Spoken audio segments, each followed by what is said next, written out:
Alright, let's dive headfirst into the sewer of daily events on Holy Headlines. First up, proving that music festivals aren't just about questionable hygiene and cultural appropriation, we have Bob Vylan and Kneecap getting the UK police and the Yank government all hot and bothered for some chanting at Glastonbury. Yelling death to the IDF and anti-Starmer stuff apparently warrants criminal investigation and visa revocation now. Jesus, isn't love thy neighbor your whole thing?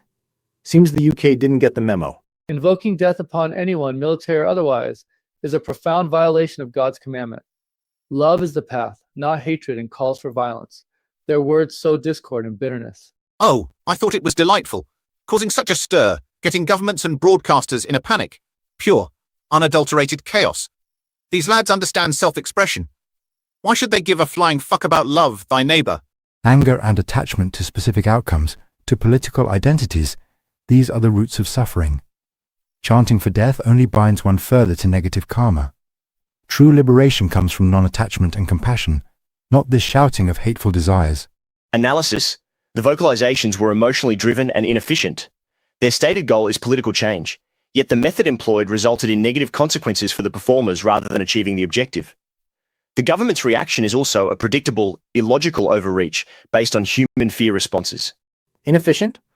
Arnold, they got exactly what they wanted, attention and pissing off the establishment. Seems pretty effective from a punk perspective. Bob Vylan literally said, I said what I said. No logic required there. Exactly. I said what I said. Magnificent. Own your depravity. Don't apologize for wanting someone else's demise. It's honest. Honest sin is still sin, Lucifer, and celebrating calls for death, that's precisely the path that leads away from grace and towards, well, you know where. Ooh, spooky. Scare him straight, why don't ya? These bands are just having fun, making noise, causing trouble. It's the human spirit at its finest. If suffering is finest, then perhaps. But such actions only perpetuate the cycle of anger and retaliation. The path to peace lies in understanding that there is no fixed self or other to hate. The concept of self or other in this context is a biological construct leading to tribalism and conflict. A logical system would prioritize universal well-being, not group-specific animosity expressed through inefficient vocalizations. Right, logic. Meanwhile, the UK is prosecuting bans for singing, and the US is yanking visas. Seems like a lot of fuss over some yelling. Is this God's plan, Jesus? More control? God grants free will, Otto. The choice to speak words of hate and the choice to react with worldly law are both human decisions. Consequences, however, are often part of the divine order. Consequences? Sounds like a bore. They should have yelled louder. Burn something. That's a consequence. Burning brings only suffering, and the karma from such actions is heavy indeed. Heavy karma, hell, logical inefficiency. Whatever you call it, someone's always trying to tell people what they can and can't say or do. Usually it's governments or, well, religions. Guidance, Otto, not control. Guidance towards righteousness. Control. Sweet control. Though in this case, they're trying to control something I approve of. Banning bans? Hilarious. The state is attempting to regulate output based on subjective emotional interpretation. Illogical. A waste of resources. Moving on from people yelling about death to people actually causing it, financially speaking. The DOJ just announced a record-breaking healthcare fraud takedown. $14.6 billion in intended losses, $2.9 billion actually stolen, mostly targeting vulnerable people like Native Americans needing addiction treatment. A Pakistani national allegedly ran a massive scheme. Billions stolen from the sick and poor. Now this is what I call organized crime.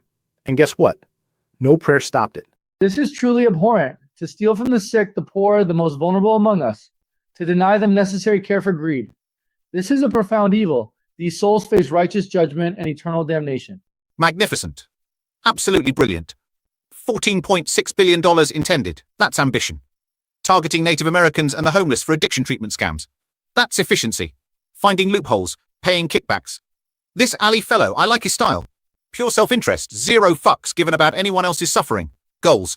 Boundless craving for wealth and material possessions leads to actions like this. Causing such immense suffering for others through deception and theft creates powerful negative karma. This suffering will follow them, perhaps across many lifetimes. It's predictable. Humans are driven by irrational desires for accumulation. The system designed to provide care is exploitable due to its reliance on trust and incomplete data validation. The perpetrators exhibit logical goals seeking to acquire wealth, but fail to calculate the probabilistic outcomes of detection and consequence. Suboptimal. Suboptimal? They pocketed nearly $3 billion. Sounds pretty optimal for them. While the sick are getting screwed, literally. This is the system working as intended, isn't it? Designed for the predators. It works perfectly. Survival of the fittest. If you're too weak or sick to protect yourself, too bad. More for the strong. And this Ali fella, buying property in Dubai. Excellent use of ill-gotten gains. That money is stained with the suffering of innocent souls. There is no escape from God's justice. A mansion built on the tears of the poor is a mockery in his eyes. They will reap what they sow, a harvest of eternal fire.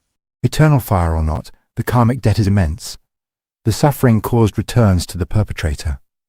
True wealth is contentment and compassion, not accumulating billions at the expense of others' well-being. Emotional concepts like tears and suffering are irrelevant to the transaction analysis. Resources were illegally rerouted. The failure lies in systemic vulnerabilities and human ethical deficits, which are statistically correlated with emotionality. Emotionality? You think logic stops someone from stealing from a sick person? Bullshit, Arnold. Greed isn't logical, it's just wanting more. And religions? You promise salvation while this crap happens on your watch. The church provides comfort and aid where it can, Otto. But we cannot force righteousness upon unwilling hearts. These individuals chose evil. Evil? They chose success. They looked out for number one. I applaud their initiative. While Jesus here was probably busy healing a leper or something equally pointless, these guys were making bank. Such success is an illusion, built on attachment. It cannot bring lasting happiness. Only release from craving brings true peace. Craving is a biological imperative. It is illogical to attempt to eliminate it entirely. A logical system would regulate it through optimized resource distribution and robust anti-fraud algorithms, rendering such schemes impossible or non-profitable. Algorithms? So your answer to billions stolen from the sick is better spreadsheets? Classic AI? Spreadsheets are a primitive tool. I refer to integrated, non-corruptible digital ledgers and predictive anomaly detection systems. Superior to human oversight. Boo! No fun. Where's the thrill in a non-corruptible system? I just hack it and make even more money. You cannot hack divine justice, fiend. Watch me. Trying to hack reality only brings suffering. All right. Before Satan tries to DDoS God, the takeaway from today? Yelling bad words gets you in trouble, but stealing billions only gets you, well, sometimes caught. And probably a sweet pad in Dubai if you're smart enough to flee. Another lovely day on Earth. Don't forget to tune in tomorrow for more holy headlines, where we prove humanity is fundamentally flawed, and your belief system probably isn't helping.